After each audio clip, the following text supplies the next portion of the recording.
Hey everybody, my name is Whip and welcome on back to Minecraft. Today we're going to be talking about build styles, what they are, how to use them, and how to come up with your own build style.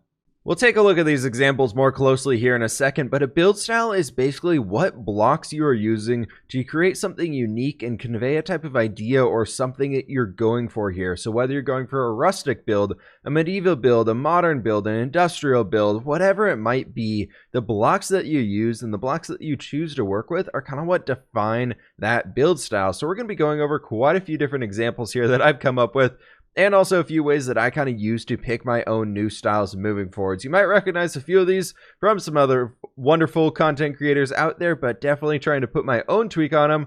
Our first style here with our lovely llamas here is something that I would almost consider like a Tibetan mountain style. I feel like this is something you would see in a village while you're climbing up to get up to Mount Everest or something like that. I absolutely love this one. I think it's so cool. I think there's so much depth to it and style to it. It really feels like a broken down village. Like, it doesn't feel too fancy because we're throwing all this granite in there, which is a very, very rough block, and that allows you to have a lot of texture and makes it not look so complete. Then has kind of a nice base here where they might have smoothed it out, or the weather might have smoothed out the bricks that they have. We're using terracotta as a base for this one. Then we're stacking some granite on it. And then moving up to the top of that, we are using some bricks. Then on top of those guys up here at the very tippy top, we got a bunch of spruce going right here to help contrast with that brick color that we're going for here. Outside of that, I did want to make this area very overgrown and look like a village of sorts. So of course we have a bunch of leaves in here and all that cool stuff. And I think something back here that really sells this style is the alleyways that you're walking down. You have sort of overhanging bits here, so where they're kind of connecting the houses in together, defining those alleyways, and you just know this would lead down to another street or something like that, which I think is absolutely awesome. And our wandering trader llamas, of course, have to hang out in front. Now this next style over here is something that I consider like a Greek style, like a Greco-Roman style almost. I really love this one. This is something that I feel like you would see sitting right along the Mediterranean Sea, just up there, baking in the sun, having a great day right along like the sea. Just you have a bunch of boats right down here coming up a steep hill. That's why I added in all these slabs and stairs over here. It's because I feel like this one works really, really well when you're on a cliff face, or not a cliff, but like a hill. So you kind of work your way and you're walking up the hill and you have more houses and things dotting along the hill going all the way up along this roadway, which I think would be so, so cool. We explored that idea a lot way back when we did our Alanosis big time-lapse build. So if you guys want to see more on that one, definitely go check that video out for sure. It's a few months old here on the channel, but it's a good one. But what we're using here is we're using a lot of quartz out here to make it very, very clean look. And then using a lot of smooth quartz stairs here, new in 1.14. I absolutely love them. Then chiseled quartz blocks in there to get some detail bits. Back here, we just have some white terracotta using some spruce and oak for our wood. Spruce for the doors and oak for everything else pretty much. And instead of real windows in here, because it'd be so hot in the Mediterranean, especially right now. Stay safe, everybody out there. But right now, we could use all of these different oak fences and things as a way for the air to still be able to flow through. And they're still kind of protecting themselves from like birds or things from the sea flying into their house. So using these fences here allows you to get that airflow moving throughout, and it looks really cool as well. Then, of course, we got a bunch of jungle leaves out here to make it look very, very overgrown. That's a common theme that I love to go with. Then some more little potted plants using our sword fern here, which I swear you can stab somebody with that thing. Probably as sharp as the diamond sword. This one is very inspired by the man himself, B-double-O, who is back here now building up some amazing things. And this one here is kind of like a Tuscan style village. I absolutely love this design here. Basically what we have going on the inside, it might be easier to look at our texturing on this side right here. So what we have down here is in my texture pack, I've changed end stone to basically be a cobblestone with the same colors as our sandstone. So we got there is a bit of an end stone going on that guy. You guys won't have that one, but you can just use your regular sandstone on there. That'll work totally fine. And then the smooth sandstone on top of that adds a great bit of texture variation in here, making it look like it's like smoothed out, and they basically kind of etched away all the stones to really smooth out that outward face, which I think is absolutely awesome. Then the reason why it was hard to see that from this side is because obviously, if you didn't know, we covered this entire thing with leaves. I absolutely love those. I think they do a great job with it, adding this whole Tuscan vibe that we have going on here, which I think is really, really sweet. One thing that I love adding in here is first we got a little bit of a wheelbarrow design here using our grindstone. Then we have a bit of a trellis design here as well, basically as the entrance into this area, getting some light on the front door with a lantern as well. Then we have basically some jungle leaves going up here, so it shows 2 different types of plants or 2 different types of ivy. Then I feel like something that's very, very Tuscan that you see in a lot of the movies and everything is actually having crates and barrels or whatever you want dotted along the side of the house. And almost like they're old, that nobody really works with anymore. They're kind of forgotten, maybe empty, and they just need to store them somewhere. So they threw them in there, and now the vines are overgrowing them and kind of taken over. I thought that was a really cool thing to add. One bit of detail is with the composter, you can pop in a few potatoes or something and bring that level up, and it looks like they might be trying to get some puzzle buried around here, something like that, which I thought was really cool to add. Momentarily here, jumping out of the super flat world over into the single player world where we are building up this awesome village. I want to talk about basically like a generic medieval style is basically what I consider this one. Partially Tudor, partially like classic medieval that you see in Minecraft, but basically what we have here is we're starting with a stone base down here, basically using cobblestone, andesite, mossy stone, and just regular stone, and some stone brick on the borders to help make it look more fortified. Bring it up to the next layer where we have some stripped oak log, thank you 1.13, as well as some bone block in this one. In a few other houses, you can see us using the white terracotta and the white concrete and just different things like that throughout here. Then a heck of a lot of windows, a bunch of shutters on these, and using a normal peak roof that we've talked about previously in our roof episode. Be sure to check that one out as well.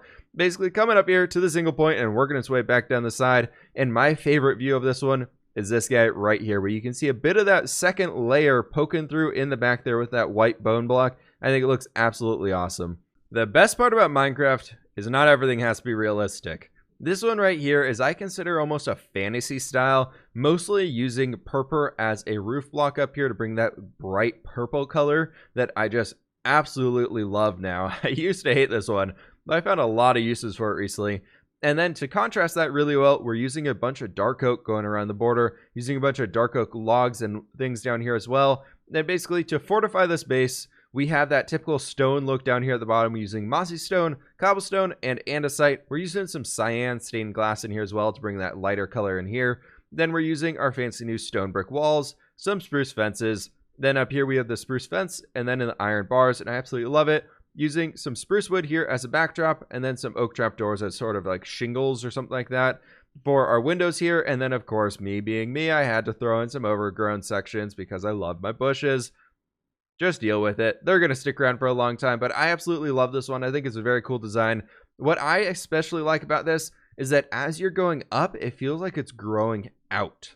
I know it feels very, very flat here, but if you watch this where it just goes right up there, this slight change where we're bringing this block forward, instead of being right back there where it probably should be to be just a straight line, if you bring that forward for your attic, it makes your attic on the inside just one block bigger in each direction, which can really help out, to be honest. But it can also really help your build feel a lot different from that ground layer because it really feels like it's coming out towards you, which is just awesome. Another one similar to the pretty classic medieval design that I like to go with a lot of the times. This one is very, very new, player friendly, just getting inside of a world. This is very, very easy to build. You need a little bit of spruce wood here to get a bit of a trim and do your roof up here. Then you need some oak logs, you need some oak wood planks. Then you just need your white concrete and your white concrete powder, which is very easy to get early on. If you think about it, you just need some bone blocks or just some bones for some bone meal. Then you need to just get some gravel and some sand. And I think that's all pretty easy to acquire. One thing I absolutely love about this build that's a very light minor detail is using, instead of, you'll see a lot of people come in here and do stuff like this where they'll put like fences along the top of all these ones. And it looks pretty bland. It doesn't stand out too much. But what we did here is we brought in these ladders instead so that they don't come out of the wall too much. They're still pretty flush with it. If you're looking from basically a ride at them, you're not going to see them. They're basically invisible. But from this side, it adds that bit of a highlight. It makes the build feel a lot taller, which is really good because this one is pretty squat. Like, you got 2 blocks here to basically make a very, very tight lower floor, which is exactly what I wanted, because a lot of the ways that I find people build medieval structures is they go super tall, like way up into the sky right away, as tall as they can get. Everything is like 5 blocks per floor. If you're trying to make a village, it makes sense to have your first floor of your village like of your village houses being like 2.5 blocks tall, or if anything, you actually bring them down a little bit on the inside. So you basically bring them in, then you drop them down, because this would actually keep the residents warmer. So the farther you drop them down, the warmer the earth is down there and all that good stuff. So you can hold a lot more heat in there. So if you're thinking about a few ways where you can mix up to the designs, instead of having every floor be 3 blocks, 3 blocks, 3 blocks, 3 blocks, as you go up, maybe try having some being like 2 blocks. And now you can even do 1 block one if you really wanted to. Now for something you probably never expected to see again on my channel. I made a modern house design here, which I think is actually really cool. I really, really like this house. I typically don't build in a modern style because I find it so blocky, and I like to use diagonal builds, and it's hard to build a diagonal as a modern house. But this one, I posted a while ago on Twitter with that like mountainish Tibetan design that we used way back when in the beginning of this video, or that we were talking about there. I was just like, hey, look at this cool thing I came up with. What else should we try? And a lot of people were like, Whip, we want to see you build modern. So here you go. This is an example of it. We have not built modern since I played on a SMB server way back when, about 2 years ago now. So here we are with this one. I think it turned out really cool, using the old trick in the book of using some green concrete and some grass here to make it look like somebody mowed it, and it's very proper and everything. Then our flower beds, we got a lot of podzol. We got a bunch of glass in here, or grass and flowers and things. Then we're using ice for our glass windows here to make them a little bit taller and have more texture to them.